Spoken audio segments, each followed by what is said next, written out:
நம்மத்தில் வந்திருக்கிற இமாம் ஐயா மௌலானா மௌலவி FMK அப்துல் ரஹீம் பைஜி கதீர் பட்டூர் பள்ளிவாசல் இமாம் அவர்கள் நம்மத்தில் வாழ்த்துறையை சொல்லுவார்கள்.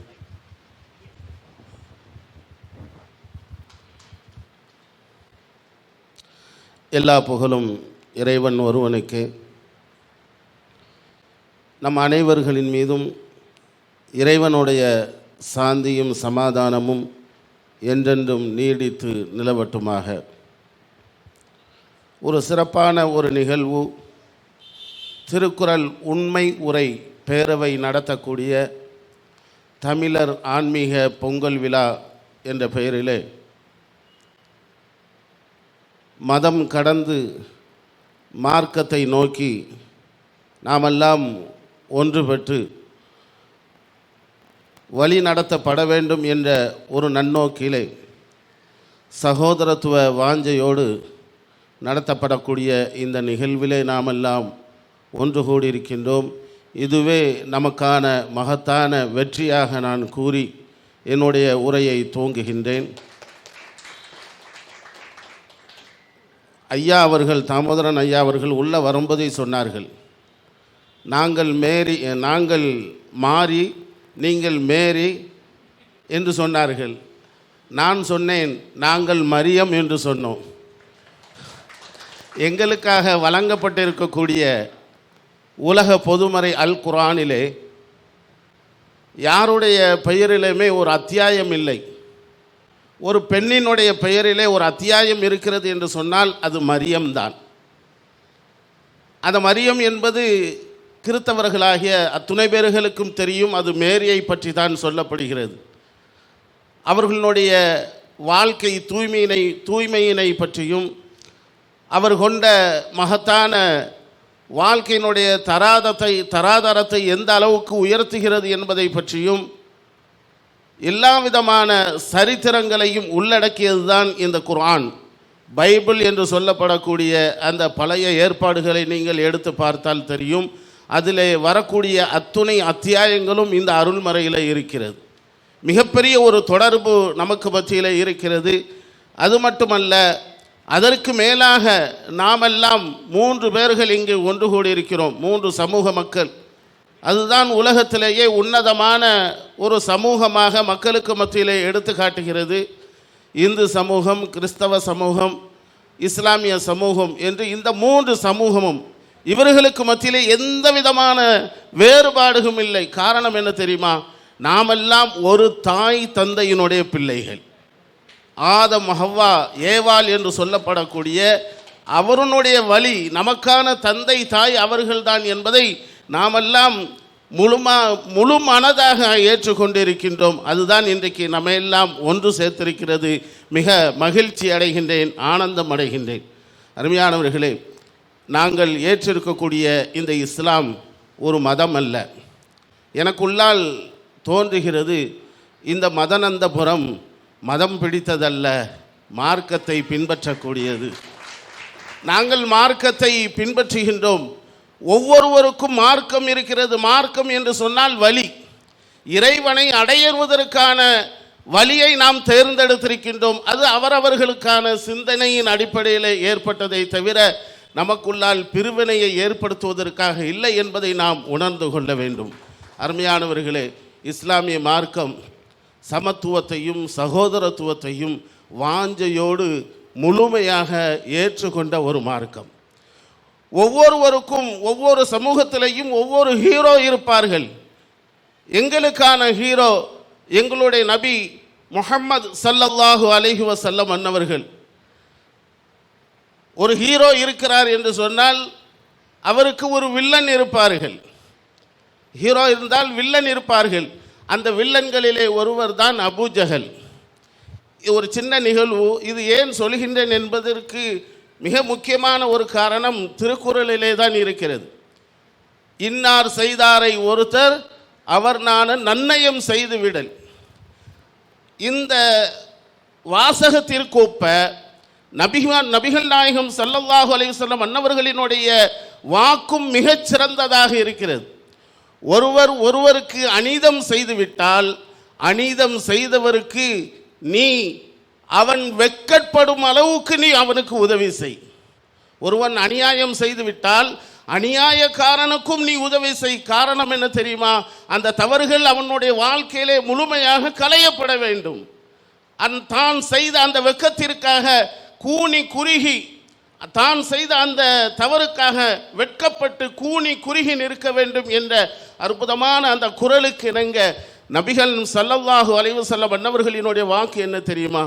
அஹ்சின் கமா அஹ்ஸன அல்லாஹு இலைக் லாலிமன் அவு மதுலூமன். மிக பொன்னெழுத்துக்களால் பதியப்பட வேண்டிய மிகச்சிறந்த ஒரு வார்த்தை. இறைவன் உனக்கு வழங்கிய அந்த அருட்கொடைகளிலிருந்து உன்னை சார்ந்த மக்களுக்கு நீ உதவி செய், உபகாரம் செய். யாருக்கெல்லாம் தெரியுமா? அநியாயம் செய்யக்கூடியவனுக்கும் அநியாயம் செய்யப்பட்டவனுக்கும் நீ தாராளமாக உதவி செய், கண்டிப்பாக உதவி செய்ய வேண்டும் என்று பெருமானார் ஸல்லல்லாஹு அலைஹி வஸல்லம் அன்னவர்கள் சொன்னார்கள். தோழர்கள் எல்லாம் கேட்டார்கள், அநியாயம் இழைக்கப்பட்டவனுக்கு நாம் உதவி செய்யலாம், பாதிக்கப்பட்டிருக்கிறான், அநியாயம் செய்யக்கூடியவனுக்கு நாம் ஏன் உதவி செய்ய வேண்டும், நான் ஏன் உதவி செய்ய வேண்டும் என்று சொன்னபோது பெருமானார் ஸல்லல்லாஹு அலைஹி வஸல்லம் அன்னவர்கள் சொன்னார்கள், அவன் தனக்கு கிடைத்த அந்த உதவியை நினைத்து வெட்கப்பட்டு அவன் இனிமேல் அநியாயம் செய்யாமல் இருக்க வேண்டும், மற்றவர்களுக்கு பாதிப்பு ஏற்படுத்தாமல் இருக்க வேண்டும், மனம் திறந்து அவனும் பிறருக்கு உதவி செய்ய வேண்டும். எல்லோரும் பார்க்கலாம், கடந்த 2015 இருக்கட்டும், 2023 இருக்கட்டும், பிற சமூக மக்கள் மதம் கடந்து மார்க்கத்தையே முன்னெடுத்து யார் பாதிக்கப்பட்டாலும் அவர்களுக்கு முதலாக களத்திலே இறங்கி உதவி செய்தவர்கள் நம்முடைய இஸ்லாமிய பெருமக்கள் என்று சொல்கின்ற போது மிக ஆனந்தம் அடைகிறது. காரணம் தெரியுமா? இந்த வாசகம்தான். தான் மட்டும் நன்றாக இருக்கக்கூடாது, பிறருக்கு பாதிப்பு கஷ்டம் வருகின்ற போது முதல் நபராக இருக்க வேண்டும் என்றுதான் பெருமானார் ஸல்லல்லாஹு அலைஹி வஸல்லம் அன்னவர்கள் நமக்கு சொல்லி தந்திருக்கின்றார்கள். இன்னொரு முக்கியமான ஒரு விஷயம், கொரோனா காலத்திலே நாமெல்லாம் மிக பெரிய அளவுக்கு பாதிக்கப்பட்டோம். இறந்தவரை அடக்கம் செய்வதற்கு கூட நமக்கான ஒரு தைரியம் இல்லாமல் மனவேதனையில் எத்தனையோ மக்கள் பிணத்தை உடலை வெளியிலே வைத்து விட்டார்கள். மனம் உவந்து உதவி கேட்டவர்களுக்கும் கேட்காதவர்களுக்கும் கொரோனா காலம் மட்டுமல்ல, இன்று வரைக்கும் தொடர்ந்து அவரவர்களினுடைய முறைப்படி அந்த உடல்களை வாங்கி அடக்கம் செய்யக்கூடியவர்களினுடைய லிஸ்டிலே எங்களுடைய இஸ்லாமிய மார்க்கத்தை சார்ந்த முதன்மையாக எத்தனையோ மக்கள் அந்த சேவைகளை செய்து வருகிறார்கள். எந்த விதமான எதிர்பார்ப்பும் இல்லை, தொடர்ந்து செய்கிறார்கள். இதற்கெல்லாம் காரணம் என்ன தெரியுமா? எங்களுடைய நபி எங்களுக்கு வழிகாட்டி தந்திருக்கிறார்கள். பெருமானார் ஸல்லல்லாஹு அலைஹி வஸல்லம் அன்னவர்களுக்கு ஒரு வில்லனாக இருந்த அபூஜஹல் பெருமானாரின் மீது எப்பொழுதுமே காழ்ப்புணர்ச்சி கொண்டவர். ஆனால் பெருமானார் ஸல்லல்லாஹு அலைஹி வஸல்லம் அன்னவர்கள் யாரின் மீதும் எந்த கோபமும் படமாட்டார்கள், முகம் சுளிக்க மாட்டார்கள். அவர்களினுடைய வாயிலிருந்து ஒரு வார்த்தை கூட பிறரினுடைய மனதை புண்படுத்தக்கூடிய அளவுக்கு எந்த வார்த்தையும் பேசியதில்லை. அவர்களினுடைய சிறு குழந்தையினுடைய பருவமாக இருந்தாலும் வாலிப பருவமாக இருந்தாலும் கடைசி காலம் வரைக்கும் என்னுடைய சமூகம் என்றே அவர்கள் கவலைப்பட்டே தன்னுடைய வாழ்க்கையை கழித்தார்கள். அப்படிப்பட்ட அந்த மாமகனார் அபூஜஹல் தன்னுடைய வீட்டிற்கு அவரை அழைத்திருந்தார். எதிரி என்பது நன்றாகவே தெரியும், தனக்கான ஒரு எனிமி என்பதையும் தெளிவாக புரிந்திருந்தார்கள் நபிகள் நாயகம் ஸல்லல்லாஹு அலைஹி வஸல்லம் அன்னவர்கள். முகமது நபி கண்டிப்பாக வருவார் என்ற ஒரு எதிர்பார்ப்போடு தன்னுடைய வீட்டிற்கு முன்னால் மிகப்பெரிய ஒரு ஆழமான ஒரு குழியை தோண்டி வைத்திருந்தார். காரணம் என்ன தெரியுமா? நபி முகமது வருவார், வந்து குழிக்குள்ளே உளுந்துருவார், அப்படியே மூடிடலான்னு நினைச்சார். மிகப்பெரிய ஒரு ஆச்சரியம் காத்திருந்தது. நபிகள் முகமது ஸல்லல்லாஹு அலைஹி வஸல்லம் அன்னவர்கள் அவரை நலம் விசாரிப்பதற்காக வருகிறார்கள். வரக்கூடிய சமயத்திலே தூரத்திலிருந்து வரக்கூடிய முகம்மதை மாடியிலிருந்து பார்த்து கொண்டிருந்த அந்த அபூஜஹல் இதோ முகம்மது வந்து விட்டார் என்பதை உணர்ந்து மாடியிலிருந்து வேக வேகமாக கீழே இறங்கி வந்து தானே உள்ளே விழுந்து விட்டார். அதாவது முகம்மதுக்கு தோண்டி வைத்த அந்த குழியிலே அபூஜஹல் என்று சொல்லக்கூடிய அவர் தானே கீழே விழுந்து விட்டார். விழுந்து விட்டாரே என்று சொல்லி தனக்காக தோண்டப்பட்ட குழியிலே அவரே விழுந்து விட்டாரே என்று முகம்மது நம்பி திரும்ப செல்லவில்லை. பாதிக்கப்பட்டிருக்கிறார்.